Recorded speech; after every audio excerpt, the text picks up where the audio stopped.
नमस्कार.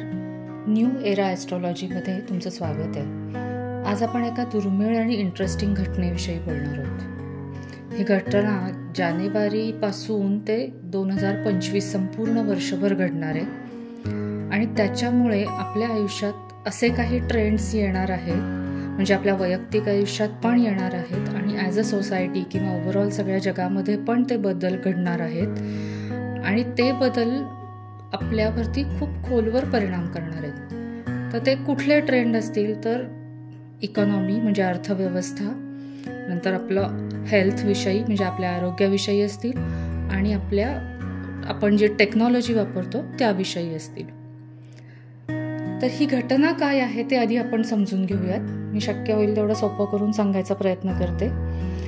तर ही घटना साधारणतः सूर्याचं उत्तरायण किंवा दक्षिणायन असतं त्याचप्रमाणे असतं. चंद्र महिनाभर म्हणजे 28 दिवस कुठे कुठे वेगवेगळ्या ठिकाणी उगवत असतो आणि मावळत असतो. पण साधारणतः 18.5 वर्षानंतर चंद्र त्याचा जो मार्ग आहे त्याच्या एक्स्ट्रीम उत्तरेला म्हणजे उत्तरेच्या एका टोकाला उगवतो आणि मग दुसऱ्या टोकाला मावळतो. म्हणजे हे साधारणतः चंद्राचं उत्तरायण आणि दक्षिणायन म्हणायला हरकत नाही, पण ते 18.5 वर्षानंतर घडतं आणि ही घटना आपण 2006 मध्ये देखील अनुभवलेली आहे.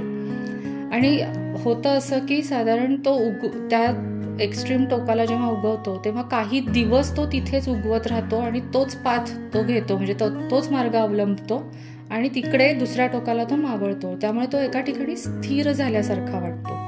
म्हणून त्याला मेजर लुनर स्टँडस्टिल म्हणतात. मेजर म्हणजे त्याचा सगळ्यात मोठा पाथ असतो, मार्ग असतो तो. लुनर म्हणजे चंद्र आणि स्टँडस्टिल म्हणजे तो त्या पाथवर त्या मार्गावर स्थिर झाल्यासारखा वाटतो. त्यामुळे चंद्राचा हा सगळ्यात लांबचा हा भ्रमण मार्ग आहे आणि तो साधारणतः 18.5 वर्षानंतर तो येतो. तर आता ह्याचा परिणाम आपल्या वैयक्तिक आयुष्यावर कसा होईल ते आपण आधी बघूयात. आपल्याला सगळ्यांना माहिती आहे की चंद्र हा मनाचा कारक आहे. तो आपल्या इमोशन्स, सबकॉन्शियस माइंड आणि आपली ओव्हरऑल जे मानसिक जग असतं, अवस्था असते त्याच्यावर खूप परिणाम करतो. आणि तसंच चंद्र हा आपल्या घराचं पण प्रतीक असतं. म्हणून मग तो जेव्हा लांबच्या मार्गावरून प्रवास करत असतो तेव्हा तो आपल्याला जास्तीत जास्त आपल्या इमोशनल वर्ल्डला अफेक्ट करणार असतो. आणि काही दिवस तो या लांबच्या मार्गावर स्थिर झाल्यासारखा वाटू शकतो आणि त्यामुळे तो आपल्या इमोशन्सवर जास्त खोलवर परिणाम करू शकतो. तर ह्या दरम्यान आपल्याला काय होऊ शकतं, तर आपण खूप इमोशनल होऊ शकतो आणि आपण आपल्या इमोशन्समध्ये आपण जास्त गढले जाऊ शकतो आणि त्यातून आपल्याला एक नवीन दृष्टिकोन बघण्याचा, जगाकडे बघण्याचा किंवा स्वतःकडे बघण्याचा नवीन दृष्टिकोन मिळू शकतो. किंवा कधी कधी असंही होऊ शकतं की आपल्या या इमोशन्स खूप स्ट्रॉंगली किंवा रॉ फॉर्ममध्ये बाहेर येत आहेत. त्यामुळे जर का तुम्हाला एखादी थेरपी घेणं जास्त सोयीस्कर वाटत असेल तर तुम्ही नक्की ती घेऊ शकता, कारण त्याचा जास्त चांगला फायदा या दरम्यान होऊ शकतो. आणि तसं नसेल तर तुम्ही आपल्या मानसिक जगामध्ये पुन्हा एकदा खोलवर आतमध्ये जाऊन इंट्रोस्पेक्शन करू शकता. आपण कसे आहोत, आपलं भावनिक आणि मानसिक विश्व कसं आहे ते समजून घेऊ शकतात. सो ओव्हरऑल आपल्याला हा काळ आपलं मानसिक आणि भावनिक विश्व समजून घेऊन त्याप्रमाणे आपण वागणं हे जास्त आपल्याला फायदेशीर ठरणार आहे. त्यामुळे ह्या गोष्टी तुम्ही नक्की करू शकता. तर आता आपण बघूयात की ह्याचा आपल्या ओव्हरऑल सोसायटीवर किंवा आपल्या मानवजातीवर किंवा जगावर कसा परिणाम होईल. पण त्यासाठी आपल्याला आधी बघायला लागेल की 2006 मध्ये आपण जेव्हा हे अनुभवलं होतं तेव्हा एक्झॅक्टली काय झालं होतं.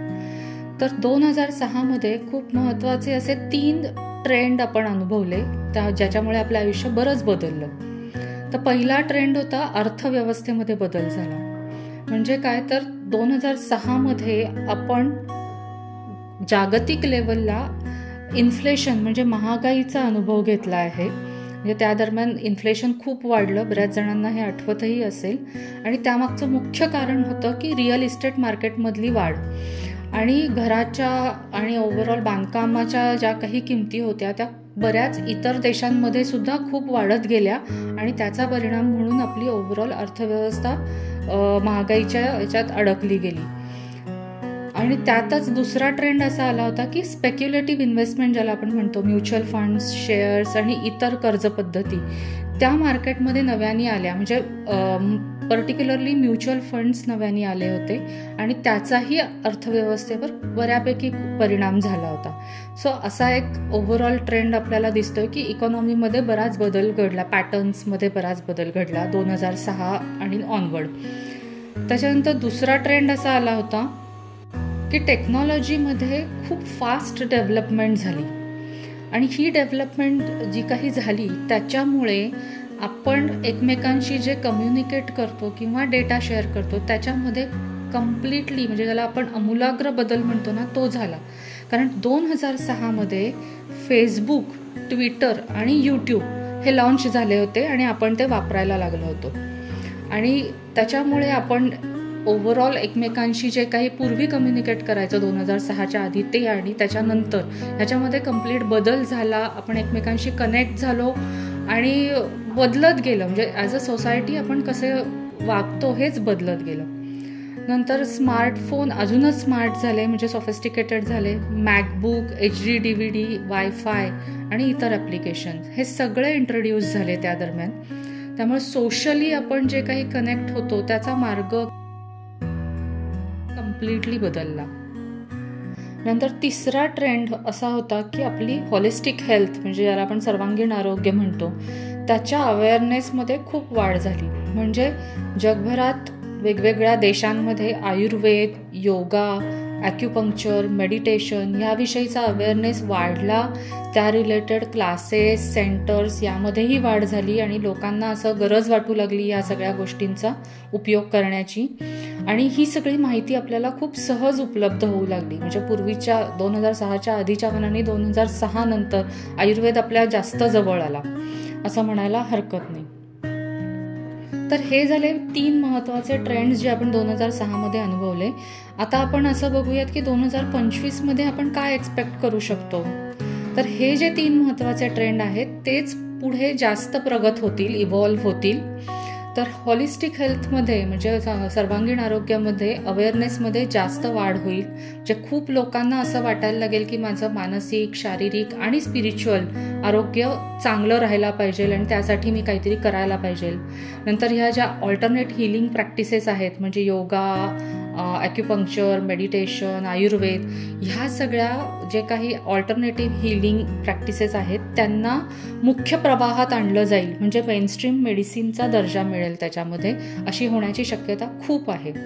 तसंच हे जे काही हिलिंग प्रॅक्टिसेस आहेत ते आपल्याला खूप सहज उपलब्ध होतील. त्या जास्त आपल्या पर्सनलाइज्ड असतील, कारण की तशी टेक्नॉलॉजी डेव्हलप होईल आणि त्या जास्त इंटरॅक्टिव्ह असतील. म्हणजे आत्तासुद्धा आपल्यापैकी बरेच जण ऑनलाईन थेरपी घेत आहेत किंवा योगा क्लास जॉईन करत आहेत, पण पुढे जाऊन ते जास्त पर्सनलाइज्ड असतील आणि इंटरॅक्टिव्ह असतील आणि हे सगळं शक्य होईल कारण टेक्नॉलॉजी तशी बदललेली असेल.